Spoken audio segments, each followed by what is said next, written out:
হাবিব, আমাদের যে অর্থ সম্পদ ব্যয় করতে হবে সেই অর্থ সম্পদ প্রথম ব্যয় কাদের জন্য করতে হবে?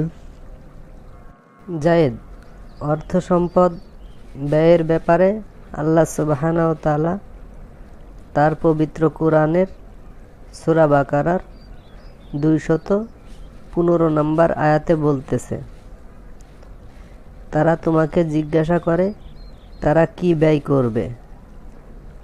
বলো, তোমরা যে সম্পদ ব্যয় করবে তা পিতামাতা, আত্মীয় স্বজন, এতিম মিসকিন, মুসাফিরদের জন্য। আর যে কোনো ভালো কাজ তোমরা করো, নিশ্চয়ই সে ব্যাপারে আল্লাহ সুপরিজ্ঞাত। এখানে একটা জিনিস খেয়াল করো, আল্লাহ সুবহানাহু ওয়া তাআলা বলতেছে ব্যয় সম্পর্কে, প্রথমটাই করতে হবে পিতামাতার জন্য, দ্বিতীয় ব্যয় আত্মীয় স্বজনদের জন্য, তৃতীয় ব্যয় এতিমদের জন্য, চতুর্থ ব্যয় মিসকিনদের জন্য, পঞ্চম ব্যয় মুসাফিরদের জন্য। এতটুকু কি বুঝতে পারলে? হ্যাঁ হাবিব, এটুকু তো বুঝতে পেরেছি। তাহলে যে আমাদের সমাজে বিভিন্ন প্রতিষ্ঠানের নামে টাকা তোলে, বিভিন্ন জায়গায় টাকা ব্যয় করে, বিভিন্ন জায়গাতে কালেকশন করে, আরও সেই সাথে বলে আপনারা যে সহযোগিতা করতেছেন এটা আল্লাহর রাস্তায় করতেছেন, তাহলে এগুলো কি হবে? জায়েদ, কিভাবে ব্যয় করতে হবে সে ব্যাপারে মহান রব্বুল আলামিন আমাদেরকে একটা দিক নির্দেশনা দিয়েছে, একটা উপদেশ দিয়েছে কিভাবে ব্যয় করতে হবে। এখন বিচারের মাঠে তোমাকে কিন্তু আল্লাহ সুবহানাহু ওয়া তাআলা জিজ্ঞেস করবে না যে কত কোটি টাকা দান করেছো অমুক প্রতিষ্ঠানে, কত কোটি টাকা খরচ করে ফাউন্ডেশন করেছো, এ বিষয়ে কিন্তু একবারও জিজ্ঞাসা করবে না। তবে এটা যদি কেউ করে অতিরিক্ত কাজ হিসেবে করতে পারে। প্রথম যেটা বলা হয়েছে ওইটা যখন তোমার পরিপূর্ণ হয়ে যাবে তখন তুমি অতিরিক্ত এটাকে করতে পারো। আর তোমাকে জিজ্ঞাসা করা হবে তোমার পিতামাতার পিছনে কি ব্যয় করেছো, তোমার আত্মীয় স্বজনের পিছনে তুমি কি ব্যয় করেছো, তুমি এতিমদের পিছনে কি ব্যয় করেছো, তুমি মিসকিনদের পিছনে কি ব্যয় করেছো, তুমি মুসাফিরদের পিছনে কি ব্যয় করেছো। এর প্রত্যেকটা জবাবদিহি কিন্তু তোমার আমার কাছে চাইবে আল্লাহ সুবহানাহু ওয়া তাআলা। এই জবাবগুলো কি উত্তর দেবে সেটা আগে থেকে ভেবে রাখতে হবে ইনশাআল্লাহ। আর একটু মনে করিয়ে দেই যে আল্লাহ পাক বলতেছে তারা তোমার কাছে জিজ্ঞাসা করবে তারা কি ব্যয় করবে। তারপরে আল্লাহ পাক বলতেছে যে এই ভাবে ব্যয় করতে হবে। এর বাইরে যদি তুমি হাজারো কোটি টাকা ব্যয় করো আল্লাহর এই নিয়মের ব্যতিক্রম করে, তাহলে ওই ব্যয় কখনো গ্রহণযোগ্য হবে না। আবার না হওয়ার কারণ আল্লাহর প্রথম আদেশ অমান্য করার কারণে। সর্বপ্রথম তোমার আল্লাহ যেভাবে আদেশ করেছে ওই আদেশগুলো পালন করতে হবে। এই আদেশগুলো পালন করার পরে তোমার সমাজ কল্যাণ যত কাজ আছে সব কল্যাণকর কাজ তুমি করতে পারো। এতে আল্লাহ নিষেধ করেন না, এতে আল্লাহ উৎসাহ দেয়। যেমন ওই আয়াতের শেষ অংশে বলতেছে, আর যে কোনো ভালো কাজ তোমরা করো না কেন, নিশ্চয় সে ব্যাপারে আল্লাহ সুপরিজ্ঞাত। এর বাইরে ও আরও ভালো কাজের আদেশ আল্লাহ পাক দিয়েছে এবং আল্লাহ পাক উৎসাহিত করেছে ভালো কাজ করার জন্য। তুমি কি বুঝতে পেরেছো? হ্যাঁ হাবিব, আমি বুঝতে পেরেছি। এখানে আল্লাহ সুবহানাহু ওয়া তাআলা প্রথম যেভাবে ব্যয় করতে বলেছে ওইভাবে করতে হবে, এরপরে ভালো ভালো কাজ করারও আদেশ দিয়েছে। হ্যাঁ জায়েদ, একদম ঠিক আছে। জাযাকাল্লাহ খায়ের। এরপরে আসি, আর আল্লাহ নিয়ম নীতি ফলো করে যদি ব্যয় করা হয় তাহলে দেখো এই সমাজে প্রত্যেকটা মানুষ যার যার স্থান থেকে যার যার অবস্থা বুঝে এই নিয়ম নীতিগুলো যদি ফলো করে তাহলে আমাদের সমাজে প্রত্যেকটা মানুষ অর্থ সম্পদের অভাব অনাটন, খাদ্যদ্রব্যের অভাব অনাটন দূর হয়ে যাবে ইনশাআল্লাহ। সেই সাথে সাথে প্রত্যেকটা মানুষের প্রতি সহানুভূতিশীল হয়ে যাবে ইনশাআল্লাহ। পিতামাতার সাথে সন্তানের সুসম্পর্ক হবে, আত্মীয় স্বজনের সাথে আত্মীয়তার বন্ধন আরও মজবুত হবে।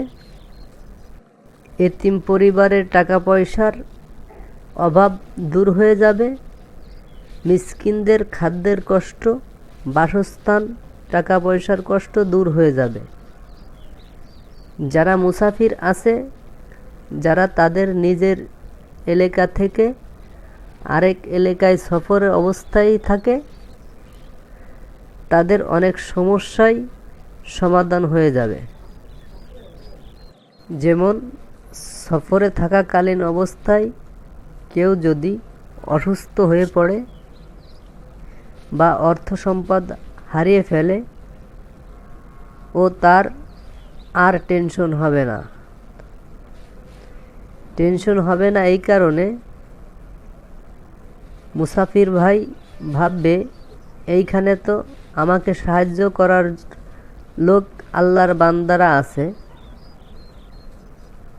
যারা আমাকে আল্লাহর সন্তুষ্টির জন্য সাহায্য করবে। তাহলে কি বুঝতে পেরেছো? হ্যাঁ আমি বুঝতে পেরেছি। আল্লাহ পাক যে নির্দেশনাগুলো দিয়েছে ওই নির্দেশনাগুলো পালন করে যদি অর্থ সম্পদ ব্যয় করা হয় তাহলে অবশ্যই সমাজ সর্বদিক থেকে শান্তির বন্যা বয়ে যাবে ইনশাআল্লাহ। জাযাকাল্লাহ খায়ের। বুঝতে পারার জন্য ধন্যবাদ।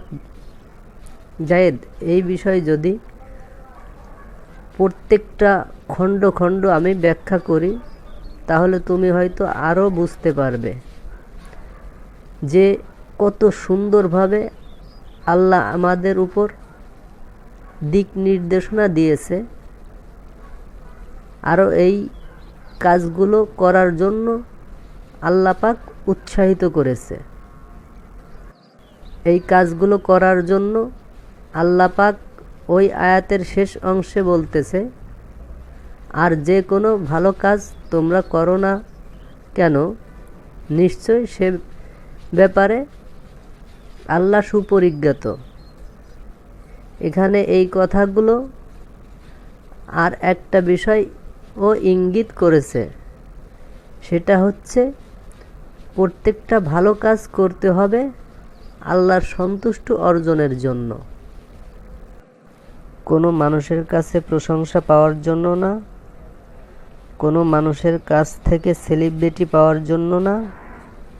আমরা শুধু আল্লাহ পাককে দেখাতে, আল্লাহ পাকের সন্তুষ্ট অর্জনের জন্য, বিচারের মাঠে সেলিব্রিটি পাওয়ার জন্য এই কাজগুলো আমরা করব। এই কথার দিকেও কিন্তু ইঙ্গিত করেছে। তুমি আমার কথায় একমত হতেও পারো বা নাও হতে পারো। হাবিব, একমত না হওয়ার কোনো কিছুই এখানে নাই। তুমি তো কুরআন থেকেই যুক্তি দিয়ে বুঝাচ্ছ। আসলে এভাবে তো কেউ তোমার আগে আমাকে বুঝায়নি। এখন আমি বুঝতে পারছি কুরআন ছাড়া অন্য কোনো দিক নির্দেশনা পালন করা যাবে না, পালন করা ঠিকও না। জাযাকাল্লাহ খায়ের। তাহলে কি বুঝতে পারলে জায়েদ, প্রথম ব্যয় কাদের কাদের পরে করতে হবে? হ্যাঁ হাবিব, বুঝতে পেরেছি।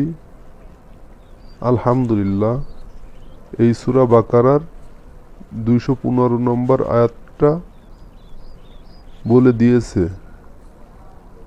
ব্যয় কিভাবে করতে হবে।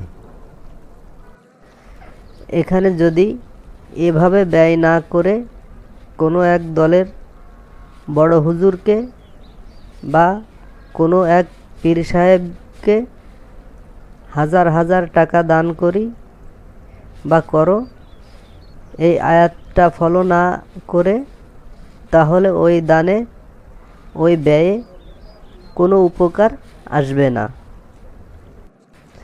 বরঞ্চ এই আয়াতের উপর আমল না করার কারণে বিচারের মাঠে যেদিন মহান রব্বুল আলামিন কাহার নামে প্রকাশিত হবে,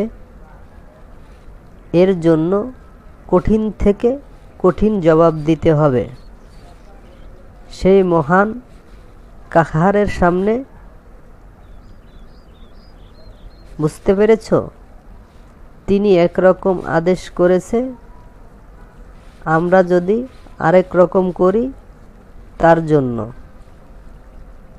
আমি বুঝতে পেরেছি। এখন থেকে আমি যে ব্যয়টা করব এই আয়াতটা ফলো করে প্রথম ব্যয় করব ইনশাআল্লাহ। জাযাকাল্লাহ খায়ের। আল্লাহ তোমার নিয়ত কবুল করে নিক, তোমার নিয়তকে বাস্তবায়ন করার তৌফিক দান করুক। আচ্ছা জায়েদ, তাহলে আজকের মতো উঠা যাক। আগামীকাল যে কোনো একটা গুরুত্বপূর্ণ বিষয় নিয়ে আলোচনা করব ইনশাআল্লাহ। ঠিক আছে হাবিব, আল্লাহ তোমার মঙ্গল করুক, আল্লাহ তোমার উপর শান্তি বর্ষিত করুক, তোমাকে আমাকে দিন প্রচারের জন্য তৌফিক দান করুক। হে আল্লাহ, জায়েদের এই দোয়া তুমি কবুল করে নাও। আল্লাহ তোমার উপর মঙ্গল করুক, তোমার উপর শান্তি বর্ষিত করুক, প্রত্যেকটা মানুষকে কোরআনের ভাষা বোঝার তৌফিক দান করুক, প্রত্যেকটা মানুষ যেন যার যার স্থান থেকে এই কোরআনের আলোচনা সমাজে প্রচারণা করুক, সবাই যেন ভালো কাজে উৎসাহিত করুক আর অসৎ কাজ থেকে মানুষকে নিষেধ করুক।